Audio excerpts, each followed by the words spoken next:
Wait a minute, what is this? Is my mama in here? I see a lot of pride. I see kids doing shop class, automotive class, writing poetry. I see a lot of joy. I mean, this poem here, we take these truths, talking about black soldiers and sailors serving as patriots during the American Revolutionary War. And now we have a country where we want to turn our backs on that history. It's so striking to see this. I just see black beauty and black joy.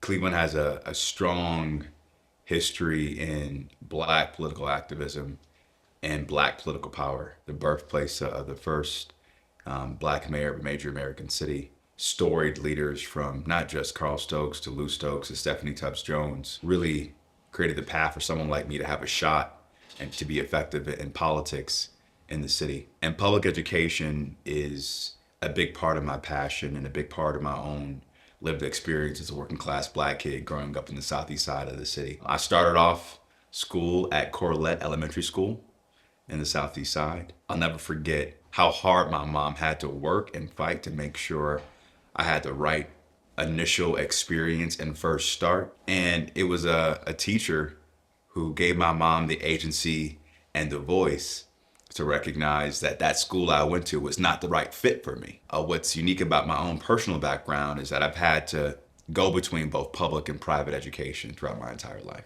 I'm really blessed and fortunate to have that experience because I saw the stark change and the stark dichotomy that existed between public schools and private schools. You know, I went to an underfunded public school in the city of Cleveland and a well-funded public school in Shaker Heights, Ohio, and I saw the vast differences. And so that lived experience has really informed my viewpoint as mayor now as we fight to make sure that CMSD is a high quality option and high quality place for black families and black children across our entire city.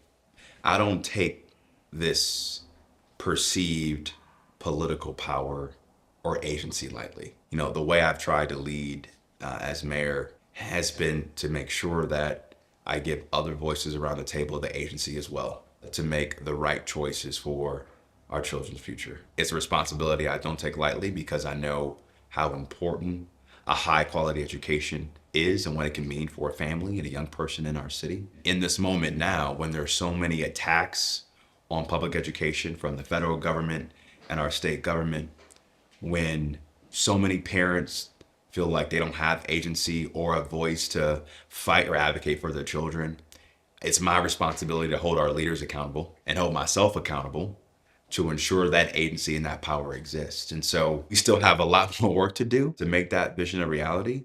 But as the district charts this different future with all these headwinds right now, I think we have a big opportunity to meet the moment for our children, especially for black children and black families in the city of Cleveland. They deserve the damn best.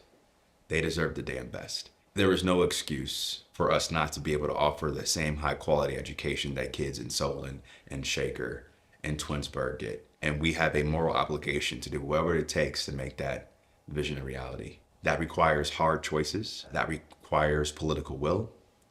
That requires saying no. And it also requires us to think differently about what systems are broken, why they're broken, and how we restructure these systems so they're no longer broken for the next generation of young children going through our system. For me, it means that we have a legacy that we need to continue to stand on, and we can't let that legacy die in vain. And while the activism may take different shapes and sizes and forms in this moment, activism is still required because there are young people who are depending on our ability to lead and still have that sense of urgency around meeting the moment. My message is one of hope, but a job not finished. And it's my prayer and hope that the students at CMSC now that are leaving the district feel as if they have gotten something out of that experience. If that experience has been positive, I hope that inspires them to be the best version of themselves. If that experience has not been positive, hopefully it inspires them to make a difference and to hold myself accountable, the school board accountable, and other community leaders accountable to figure out how do we make sure that the child coming after them has a better experience than they did. I think it's one of recognizing that this city will be a city that always protects and supports young people, regardless if it's politically convenient or not.